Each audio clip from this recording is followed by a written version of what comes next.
그때 어떤 뭐라 그래야 되지? 그 미래에 대한 어떤 막 꿈에 대한 열정 같은 게 없었던 시절이어가지고 저한테는 그런 게 없어서 막 찾아보려고 하지도 않았어요. 근데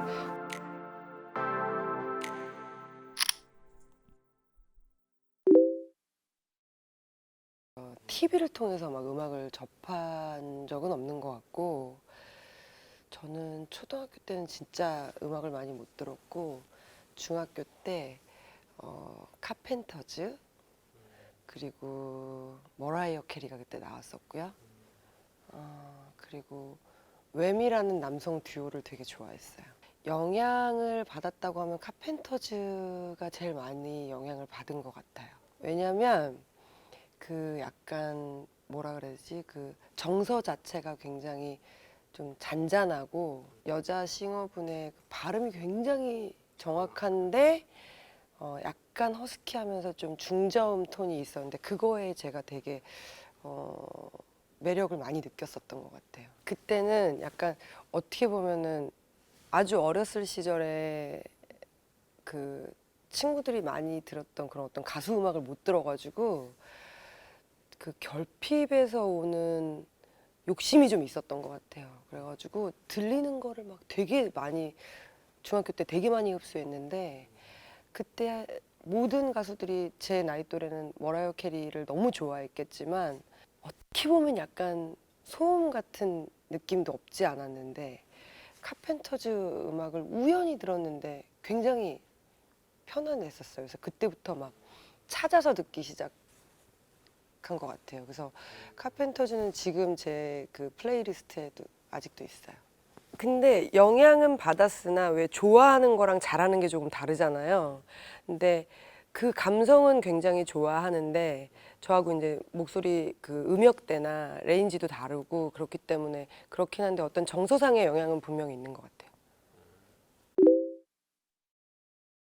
몰래 몰래 잘 놀고 공부는 진짜 안 하고 하여튼 그런 학창 시절을 보내다가 서울에 있는 대학을 갈 수가 없어가지고 아빠가 여기라도 가봐라 하신 데가 전라도에 있는 이제 백제예술전문대학이었어요. 그 당시에. 근데 제가 그때 고등학교 때 잠깐 클라리넷이라는 클래식 악기를 했었어가지고 그거를 특기로 그 학교를 들어갔어요. 방송연예과를.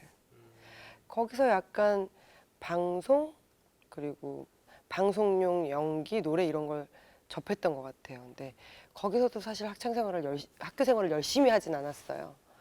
그랬는데 서울에 있는 어떤 분이 캐스팅을 위해서 저희 학교를 자주 오셨었어요. 그분이 오디션을 한번 보지 않겠냐고 저한테 찾아오셔서 그래가지고 알겠다고 서울에 와서 어떤 작곡가한테 오디션을 봤는데 그냥 합격이 됐어. 그래서 저는 제 꿈이 가수가 아니었는데 가수가 된 거예요. 직업적으로. 요즘은 노래방을 너무 자주들 가시니까 그런데 제가 처음 노래방이라는 게 나온 게 진선여중 은광여고 그 무렵이에요.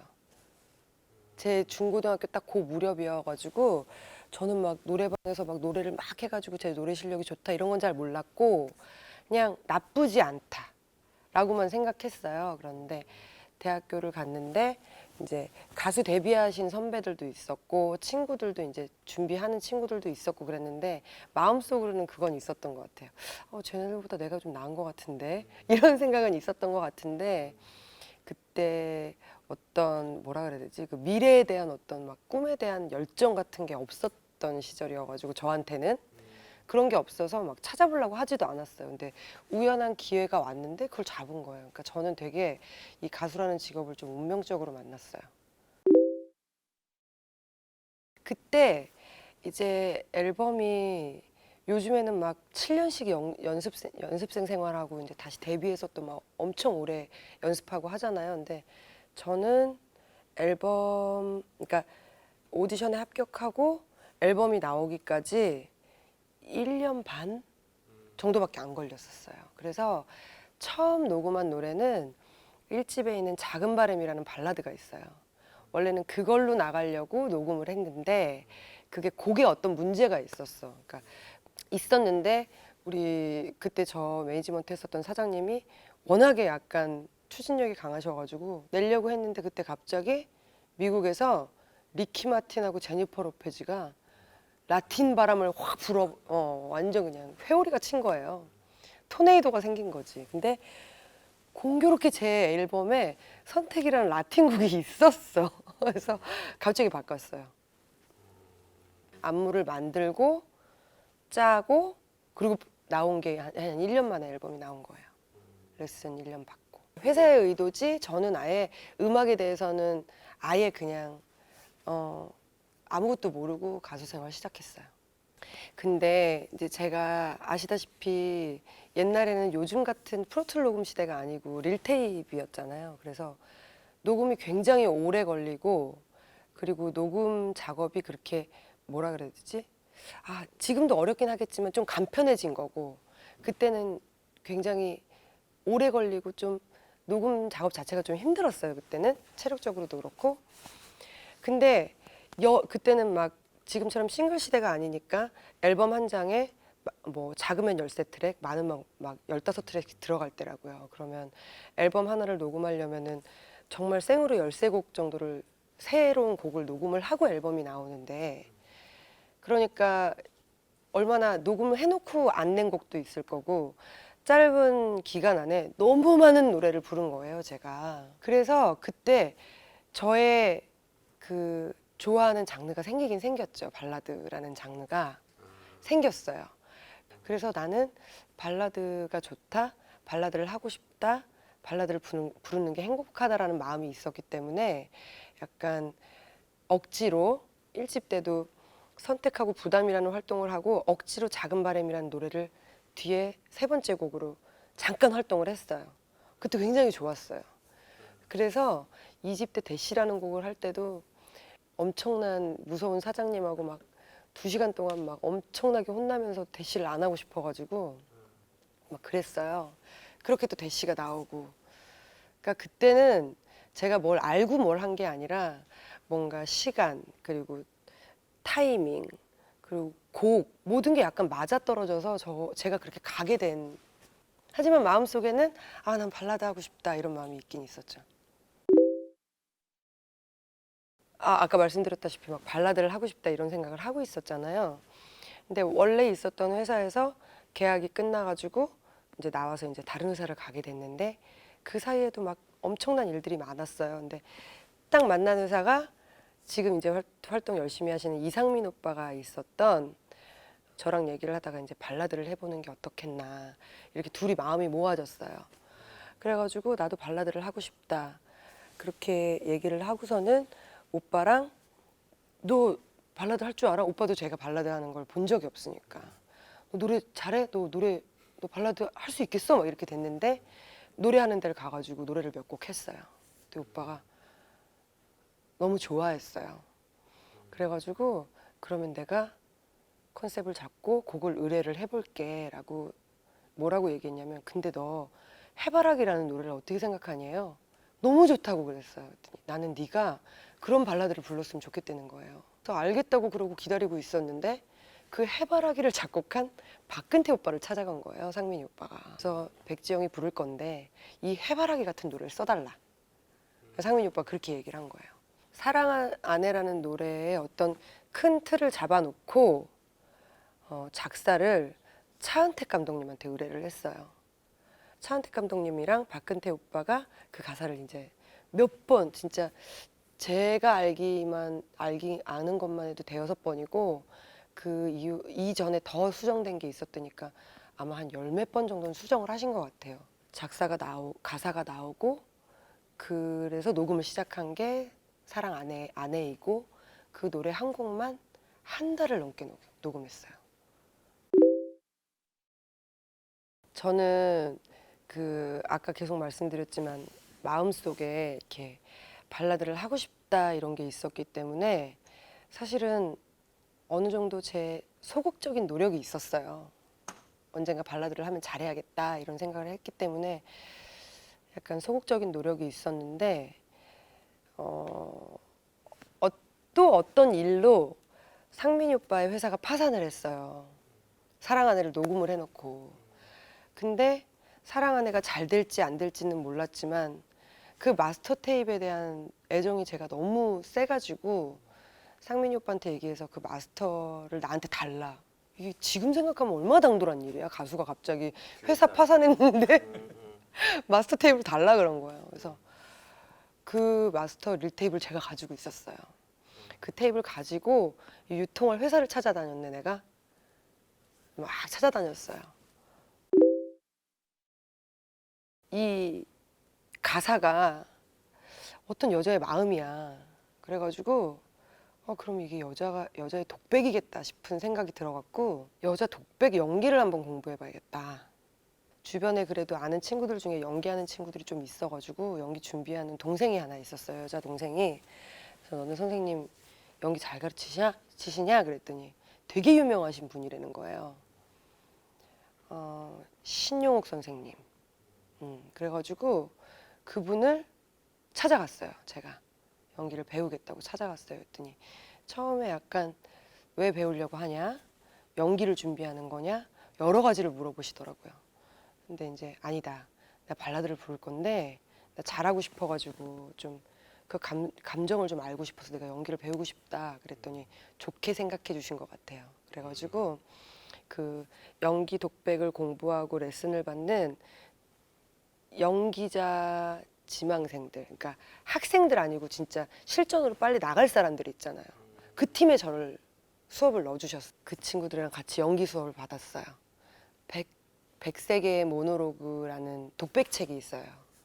네네네, 여기 있는데 요 책으로 이제 공부를 했어요. 근데 제가 이 감정을 표현하는 거에 있어서 약간 그 뭐라 그래야 되냐, 이제 물고가 터지듯이 팍 터지게 된 계기가 이제 이 안에 있는데 제가 와가지고 이제 봤거든요. 근데 여기에 4월 9일 중에서 부인이라는 요게 있는데 제가 이때 이 독백을 외워가지고 선생님 앞에서 이제 연기를 하면서 어떤 걸 느꼈냐면은 이 역할에 이 부인이 너무 불쌍해가지고 울음이 터져 나오는데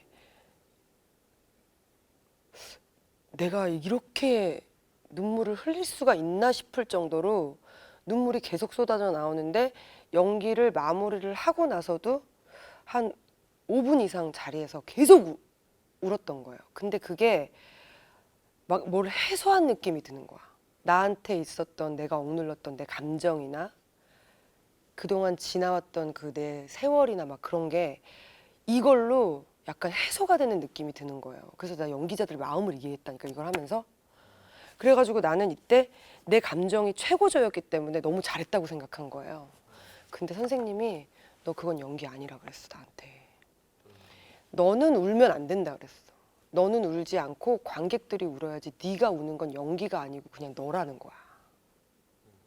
아, 근데 그게 무슨 말인 줄 알겠더라고요. 이게 슬프긴 했으나 이거를 매개체로 내가 울었던 거지 이거에 완전히 몰입한 거는 아니었던 것 같다. 그런 감정의 아주 세밀한 부분들을 그때 연기 수업을 하면서 되게 많이 배웠어요. 보통 가사를 받으면 그 가사에다가 이제 제 나름대로 이제 분석을 하잖아요. 그러면 이제 숨이 들어가야 될 부분도 찍고 하는데 저는 그것보다도 감정의 흐름을 좀 많이 생각하는 편이 됐어요. 그리고 그게 처음에 잘 배워놔서 그런지 부르면 부를수록 그게 맞다는 생각이 들어. 그래서 그렇게 해서 발라드를 부르는 데 있어서 어떤 좋은 땅이 된 것 같아요. 비옥한 땅이었어 이건 나한테. 발라드라는 나무를 심기에 너무 좋은 땅이었어. 모두 다 다를 거예요. 나는 장담하건대 모두 다 나 같은 생각으로 노래를 하진 않을 거야. 그런데 다 다르겠지만 저 같은 경우에는 내가 이 사람이다 생각하지 않고 내가 영화를 보면서 막 울잖아. 근데 어느 정도 내가 그 여배우한테 공감하고 동화되기는 하지만 내가 영화를 보는 거잖아. 나는 아니잖아요. 그런 것처럼 이 가사도 난 그냥 영화 한 편이라 생각하는 거야. 근데 사실은 그렇게 못할 때도 많아요. 그렇게 못할 때가 뭐 제 단독 콘서트에서 어떤 노래를 부르다가 완전 너무 심하게 몰입해가지고 막 울면서 노래 부를 때도 있고 한데 그럴 때는 나중에 딱 정신 차리고 생각해 보면 노래의 과몰입이 아니고 나한테 몰입된 상태, 내 감정, 그 노래로 인해서 떠오르는 어떤 상황들, 감정들. 어렵다는 거는 뭐 어떤 면에서는 둘 다 어렵기도 하고 안 어렵기도 한데 내가 마음에 안 드는 노래를 하면 너무 어렵고 내가 마음에 드는 노래를 하면은 많이 어렵지 않고 그런 것 같아요. 근데 발라드 같은 경우에는 나를 굉장히 뭐라 그러지? 이제 정서적으로 좀 힐링시켜주고 안정시켜주는 약간 그런 만족도가 있다면 댄스는 정말 신나. 네, 그래서 두 장르 다 저는 근데 댄스를 먼저 하고 발라드를 나중에 하기를 굉장히 잘했다고 생각하는 편이에요. 저한테 원래 발라드 감성은 조금 내재돼 있었던 것 같고 댄스는 없었어. 춤도 잘 못 췄고 막 이렇게 노는 스타일이 아니었어가지고 없었는데 해야 되니까 배웠잖아요. 배우고 난 다음에 좀 즐길 수 있게 됐어가지고 저는 그걸 먼저 한 걸 되게 다행이라고 생각하는 편인데 댄스 같은 경우에는 작업이 되게 여러 가지고 그리고 필요한 스텝들도 많고 그렇지만 같이 즐겨서 더 즐거운 것 같고 발라드는 어떤 집중하는 즐거움이 좀 있는 것 같고 뭐가 더 어렵다? 글쎄요. 잘 모르겠어요. 그때 제 상태에 따라 다를 것 같아요.